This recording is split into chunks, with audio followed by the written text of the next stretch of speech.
ودلوقتي مع متسابق جديد وفكرة مشروع جديدة في دارك رانك. أنا جمال من مصر. والله أنا من الناس اللي بتصدق في أحلامها، ولما الإنسان بيصدق في حلمه كل الطاقة الكونية بتتوجه ناحية إن حلمه ده يتحقق. طموحي إن ستاركي يبقى موجود في كل بيت في مصر. هاي ماركس، أنا جمال وطالب 5 مليون مقابل 20% من الشير. مين فينا عمره ما ضيع المفتاح بتاعه أو نسيه في البيت؟ كم حالة منهم كانت حالة طارئة لا تستدعي التأخير؟ كم مرة منهم كان جوه في حالة ولادة أو مريض سكر في غيبوبة أو جلطة لا قدر الله؟ أو حتى كنت ببساطة عايز تخش الحمام. كم مرة اضطريت تفور الكالون أو تكسر الباب وتشتري باب جديد؟ يعني موت وخراب ديار. بس مع ستاركي احنا عمرنا ما هنتحط في الموقف ده ابدا. ستاركي اختراع جديد هيقدر يخليك تفتح باب بيتك بسهولة من غير ما تكسر باب ولا حتى تغير كالون. معلش، هو ايه ده؟ يعني انت مخترع مفتاح بيفتح اي حاجة؟ انا فاهم صح ولا ايه؟ قولي عشان مش فاهم. لا، ده يا فندم بيتصنع في الصين وانا بستورده من هناك يعني. يعني انت اللي عامل الديزاين وبتصنع هناك بس يعني؟ لا، هو الديزاين بتاعهم. امال انت بتعمل ايه؟ انت بتستورده يعني انت مجرد مستورد؟ لا يا فندم، انا بستورد وعامل باكجينج وماركتينج ومغير الاسم، يعني تتحسب لي ريبراندنج دي. هخليه مفتاح الفرج بدل ستاركي بحيث يبقى سهل مع الناس اللي موجوده هنا يعني. انا متارجت بي وسي كطبقات يعني، وايه لو جه يعني ينور الدنيا. ثواني بس يا جماعه، انتوا بتتكلموا في تفاصيل وفي مصيبه هنا اصلا. ليه بس يا فندم؟ كفالة الشر. انت يا حبيبي معاك تصريح من وزارة الداخلية بالجهاز ده شغال اصلا؟ اصل ده لو مش شغال في الاخر تبقى مصيبة، ولو شغال تبقى مصيبتين. انت كده بتتكلم ان اي حد معدي ممكن يفتح باب اي حد. لا، ما احنا يا فندم بناخد صورة بطاقة اي مشتري بيشتري من عندنا. معاك تصريح ولا ما معاكش؟ لسه بس ماشيين في الاجراءات، بس هانت وهنسمع اخبار حلوه قوي اخر الشهر ده ان شاء الله. هو البتاع ده بيشتغل ازاي؟ معلش من باب الفضول بس. ده يا فندم عباره عن جزئين. الجزء اللي هو الحساس على شكل شريط رفيع كده بيدخل جوه وبيرسم المفتاح بالظبط، وبعدين الجزء التاني ده بيبقى راس المفتاح، وده كارت ميموري بيتحط عليه الرسمه، وبأي بقى برينتر 3D عند حضرتك ممكن تطبع بيه على طول. يعني لو باب مقفول ما بتفتحوش في ساعتها اصلا؟ لا يا فندم، انا مسافه ما بروح اطبع المفتاح وارجع، يعني حسب سرعه البرينتر برضو، او يعني حسب حضرتك ساكن فين. وعلى فكره برضو ممكن ابعت الرسمه وحد يطبعها عادي، ده اوبشن. لا الموضوع سهل يعني. انت يا ابني جاي تهزر شكلك. انا نو. عشت الاسامي. وانا نو، وانا هبلغ عنك على فكره. وانا نو. ليه حضرتك؟ عشان ده منتج غير قانوني. الحلقة السادسة، مفتاح الفرج. فانا كان واحد حبيبي يجيب حاجات من الصين وبتاع، قلت له شوف لي اي حاجه امشي بيها الدنيا لغايه ما اسافر يعني. قال لي عندي ربع كونتينر حاجات ملهاش ورق. قلت له هو ده بس. فخدت الحاجه لقيت 3/4 حاجات ملهاش لازمه، ولقيت فيهم الاختراع ده كان موجود منه حوالي 50 مفتاح مثلا. بصي يعني هي كانت متيسره سبحان الله، معرفش اصل هي الحاجات دي بتيجي كده، لو ما جاتش كده يبقى راجع نفسك على طول. جمال قعد يدور يومين على المفاتيح دي بس لقاها الحمد لله. جربناه على باب الشقه عندنا اشتغل الحمد لله، فبعتنا جمال راح عمل سكان للمفتاح وراح طبعا كل حاجه دلوقتي بقت جاهزه، ما فاضلش غير الدخله. لا هو جمال كل فتره بيطلع بمشروع كده، مشاريع زي وشه كلها. لا الحمد لله ما دخلتش معاه غير في عربيه السوشي. مش مشروع، كانت حادثه، دخلنا في عربيه سوشي. ايه البدله اللي انت لابسها دي يا معلم؟ دي مش بدله سواق تماما. انت كمان هتتامر؟ مش كفايه اعمل لك سواق؟ وبعدين انت مش شايف انت لابس ايه السكان دي يا ده شمس؟ دي ما شافتش الشمس من 2002 يا غبي افهم، مفيش سواق بيلبس بدله سبور. يا هشام، انت فين يا ابني؟ قدامك قد ايه؟ انا خلاص 5 دقايق ونوصل. طب بقول لك ايه، قول لشمس البواب اسمه شعبان. بيقول لك البواب اسمه شعبان يا شمس. شمس. معلش اصلي سرحت في الكورنيش. سلامتك. يا على الذكريات. وحشتيني يا بلد. بيقول لك البواب اسمه شعبان، تمام؟ ولو ما لقيتوش اسال على ام محمد. ممكن تسيبني اركز في ام الدور؟ خرجت من الحاله خلاص، خرجت من الحاله. والله انا ادعي ان انا راجل سبورتيف مع مراتي يعني انا مثلا اللي شجعتها تكمل في موضوع الميك اب ارتست. لا بسمه موهوبه، لا وبعدين كمان بقلل امكانيات، خلي بالك ممكن تعمل لك حاله. بسمه مش ستايلست ولا ميك اب ارتست، هو سامح طيب كده ونفسه حلوه يعني. لا خلت شكل شمس غريب جدا بصراحه، مش فاهم يعني راجع من بره ازاي كده يعني، وايه الالوان دي؟ وبعدين ما تفهمش برضه هو ليه لابس شورت ضيق كده ورجليه عامله كده ليه منظر بشع الصراحه. لا اديتهم عربيتي في شمس كان واخد ريفرنس غريب كده مديه البسمه، شكله بقى تاجر عبيد مش مخرج، وهو حافظ له كلمتين كده من كل لغه فبيهري وخلاص. بس الدكتور ما كانش عنده ولاد. قصدك ما كانش عنده ولاد في مصر، ايجيبتوس، ده حقيقي عشان انا واختي مولودين في كندا. اللي ما يعرفك يجهلك يا سعادة البيه، بس يعني لا لا لا لا لا لا, لا. بواب، مش عشان راجع من بره تقول لي يا بيه بواب، لا انا مصري زيكم، فاهم ولا نو؟ تعالى يلا طلع الشنط دي مع السواق. جمال خد شعبان معاك. يلا الشمس بتروح من، يلا يا جمال. البواب ما اشتراش مننا في الاول، ما ده مش منظر واحد راجع من كندا، بس زي ما تقولي طوعنا ده في عينه وهو بيبص للشمس الصراحه. عم شعبان اقتنع 100% اني اجنبي يعني خلاص بدأ يكلمني انجليزي يعني. بس يعني ما تزعلش مني في الكلمة حضرتك، يعني ما يبانش عليك انك اجنبي خالص. وبعدين الدكتور عمره ما جاب سيرة انه متجوز بره. وهو دكتور في الجامعة هيحكي عن حياته الشخصية مع البواب ليه يا حمار انت؟ فقير مضحك قوي. بقولك ايه يا عم شعبان، عشان انا عارف كهن الفلاحين ده كويس، تعالى بتعرف تقرا؟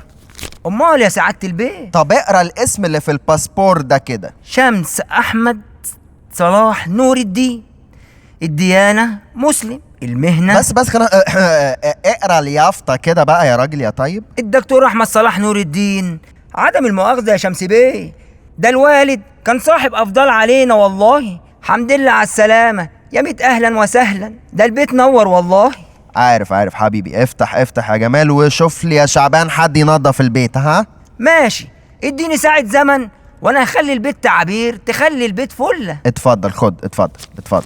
ما تخلي يا شمس بيه، ربنا يخليك لينا ويرجع الوالد بألف سلامة، دي مصر نورت والله. افتح يلا يا جمال افتح. افتح عايز يتزايد او حاجه مش بيفتح قوي. ممكن اخلص هنتكشف، انا الصوت ده مش عارف احافظ عليه كتير بيجرح زوري.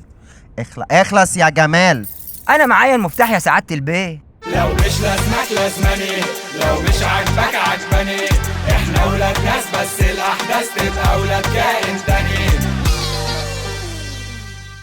بصي الطبقة العاملة دي هي أخطر طبقة، دول اللي معاهم المفاتيح بتاعت كل حاجة حرفيا، يعني لو حطيتيهم في جيبك خلاص، زي ما أنا حطيت عم شعبان في جيبي كده. أنا طلعت من المستشفى بقى على 3 أيام. الصراحة هم اللي طلعوني، أنا كنت عايز أقعد الأسبوع كله. طلعت على شمس بقى في الشقة الجديدة، بس إيه بقى يابا ده وإيه الشقة دي ونجف بقى وسجاد ودنيا بقى هناك. لا شقة شمس حلوة قوي والله اكبر يعني. ماشي شقتي حلوة بس يعني دي احلى من بتاعتي. لا الموقع نفسه حاجة تانية، انت في العجوزة يعني في وسط البلد، انما احنا هناك احنا في النايت سوتش بعد جبل التلج. لا مش حسد والله، لا اتمنى الخير اللي عنده ليا. انا شايف ان انت وشمس لما تتجوزوا المفروض تعملوا لي تمثال في الريسبشن. والله بدعي لك كل يوم. حبيبي والله اقل واجب فعلا، يعني الراجل عامل معاكم خدمه، يعني شقه زي كده تخش لها في 5-6 مليون. والله انت بتقول فيها ياسر. والله هشام ايه يا حبيبي، انت بقيت قدوه حياتي خلاص، ده خبر رسمي حبيبي. والله هعمل لك نصب تذكاري في المدينه الجامعيه والله. يلا يا سامح حبيب قلبي. مش استني ما تنجز بقى ما تنجزنيش. امال انت مين في مدينه الاشباح ليه يا معلم؟ ولا هو شمس صاحبك وانا مش صاحبك؟ ده بسمة بتشوف حاجات بالليل والله، بتسمع اصوات في مش بتسمع اصوات في الحمام؟ والله بجد والله. المنطقه هناك بعد 6 بتبقى مرعبه، انتوا مش فاهمين. 6 6 مش زي هنا خالص. ما تخمس كده يا سامح انت وبسمة، في ايه؟ يا عم نتجوز احنا بس وبعد كده يشوف لكم شقه تانية. وعلى فكرة أنا كمان بسمع أصوات في الحمام، أي حد بيسمع أصوات في الحمام، ما في منور وزفت. صراحة هو عنده حق. أمال فين شادي ما جاش معاكم ليه؟ لا شادي بيصور وحصلت معاه نمره كده واتخانق وبتاع. لا يا راجل اتخانق مع مين؟ تتخانق مع مين يا ابني؟ انت لسه تتخانق مع مين؟ هو انت هتيجي تتكلم مع بابي امتى بقى؟ مش لما استقر في الشقه شويه الاول بس يا اموري. افرضي حصلت نمره كده ولا كده، ما ينفعش يحصل حاجه وانت هنا، انت مسؤوله مني، انت فاهمه ولا لا؟ يا ابني انت مش هتتخانق مع مين؟ هقول لك نمره ايه يعني اللي ممكن تحصل؟ شمس انا حاسه ان انت خدت الشقه وبتخلع مني. يا قمر قصدي يعني الدكتور يرجع مصر. لا بص من الناحيه يا شمس انسى، الراجل شغال هناك بالدولار يا اسطى، يعني هيرجع يعمل ايه؟ وبعدين ده لسه ماسك رئيس قسم حاجه كده في الجامعه، الراجل شكله كان جامد واحنا اللي ما سنكناش معاه، خد بالك يا عم. افرض مصر وحشته يا ياسر. مش هتتخانق مع مين يا ابني؟ يا باشا بقول لك ايه، قلنا الراجل هاجر ومش راجع ان شاء الله. انتوا عارفين يا جدعان الراجل ده لو رجع من السفر ولقاكوا قاعدين في بيته دي عقوبتها ايه؟ عقوبه كبيره جدا، هدور عليها واجيبها لكم. بس اول حاجه يا ابني مش هتتخانق مع مين؟ عم شادي يا عم. اشرف هو انت الحاجات اللي انت بتقولها تدور وتجيبها دي بتروح فين؟ ثانيه انا افتكرت، هي جت اسمها شغل محل إقامة مواطن أثناء إقامته بدولة أجنبية. يا ابني انت بتقول أي كلام ولا بتتكلم جد يعني؟ عايزه ترجمها يا عم. معلش ثانية يا جماعة، هو الشهادة اللي أنا واخدها دي أي كلام ولا إيه؟ وأنا هغشك ليه يا عم شمس؟ يا عم ايوه هتغشني. لا هغشك ليه الطراز بتاعي؟ معلش ثانية بس. ايوه ثانية بس. شاري اتخانق مع مين عشان عايز اعرف الحوار ده؟ فكك من يا عم. ثانية معلش. هشام انت هتجيب لي انا وهيلدا شقة زي دي يا اسطى؟ انتوا عدتني والرجالة دي شهادة الصراحة. حصل ولا ما حصلش؟ حصل يا عم. ثانية بس. وبعدين انتوا من غيري ما كنتوش هتعرفتوا تعملوا حاجة.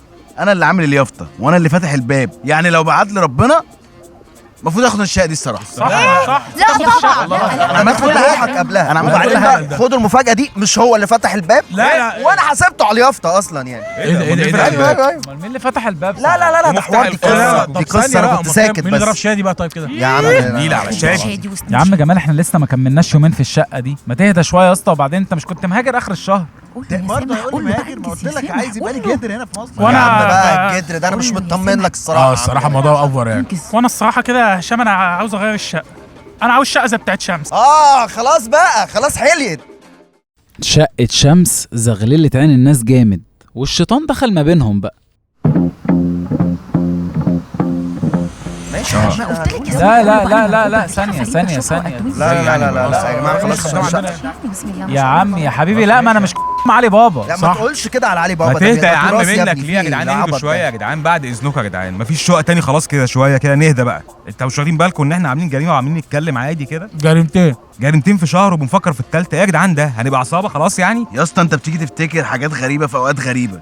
بقول لك ايه، انا الشقة اللي جاية دي ماليش فيه، هي بتاعتي. مش ده اتفقنا يا اتش؟ يا عم ماشي، ما نصبر طب 6 شهور كده الدنيا بس تهدى وبعدين نكمل. يا اسطى تعالى خد ابنك من عندنا وانا اصبر 7 شهور 8 شهور براحتك. يا عم هاته يا عم، انت هتوجع لي دماغي. يا اسطى هبعتهولك في عربية دلوقتي. لا طب بقول لك ايه، خليك بقى ابعت له دليفري. هزر يا عم الواد ما يقعش. لا بقى يحطوه في صندوق وبيسيبوا له ايه سرسوب كده، هو الخوف بس جوه الصندوق. ايوه زي عربية شادي. اي اللي انتوا هترجعوه يا جماعة، انتوا هبل، انتوا كده هتبوظوا كل حاجة. المهم اتفقنا نرقد اسبوعين كده وبعدين نشوف حاجه لجمال وهيلد. ما احنا لازم بقى نبقى كابلز عشان نعجب. طب ما انا ممكن اشوف لي اي بطايه كده في التليفون. انا 3 دقايق ممكن اجيب 2 عادي. انا اسبوعين ما بنامش اقسم بالله، من القلق بقى ومن احساس ان كل حاجه ممكن تبوظ في لحظه. لا يعني فجأة حسيت انها بدأت تحبني اكتر، وده وترني جدا لاني حسيت ان هي بتحبني عشان شقتي مش عشان شخصيتي. ما هي الافكار دي بتيجي برضو يعني. لا انا مش هستنى هشام يدور لي ويقول لي معلش ما لقيتش غير في مدينة بدر. دورت انا ولقيت حاجة في المقطم. وبعدين انا مراتي اجنبيه برضو، ما ينفعش فهماني ابقى قاعد بيها في الشارع كله بقى شباب سرسجيه وتعالى اختي والحاجات دي. لا المقطم خضره يا جدعان مصر فيها حتت حلوه قوي والله، بس احنا اللي ما بندورش. ايه يا حبيب قلب اخوك؟ ايه يا حبيبي؟ مفيش اخبار حلوه كده؟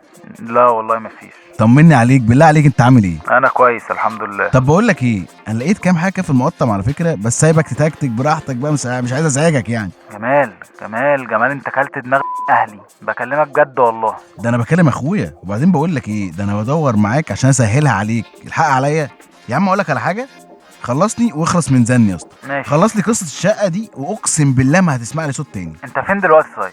انا في البيت عند امي، بس ممكن اجيلك في اي حته في ثانيه. طب تعالى على القهوه. انا فكرت في حاجه كده بس لسه ما استويتش. يا اسطى انا سويها لك. يلا انا جاي. سلام مع السلامه. سلام غور بقى. المهم اسبوعين 3 كده عدوا والحمد لله الدنيا هاديه، وجمال رجع يزن بقى، فكلمني عشان اكلم هشام. جمال بقى من النوع اللي لما فكره بتسيطر على دماغه خلاص ما بيشوفش غيرها. جمال بدأ بقى يشير على الجروب حاجات من نوعية من فرج عن أخيه المؤمن كربة من كرب الدنيا فرج الله عنه كربة من كرب يوم القيامة. حاجات بقى وعلى صورة بيبي بيعيط وحاجات كده بقى. وبعدين بدأ إشارة على بروفايل وأماكن سياحية في مصر، وبحبك يا بلدي وبتاع، وبتصل 10 مرات في اليوم. لا ما بردش. خلاص اوكرانيا ما بقتش عاجبه بقى، المصالح بتتصالح حضرتك.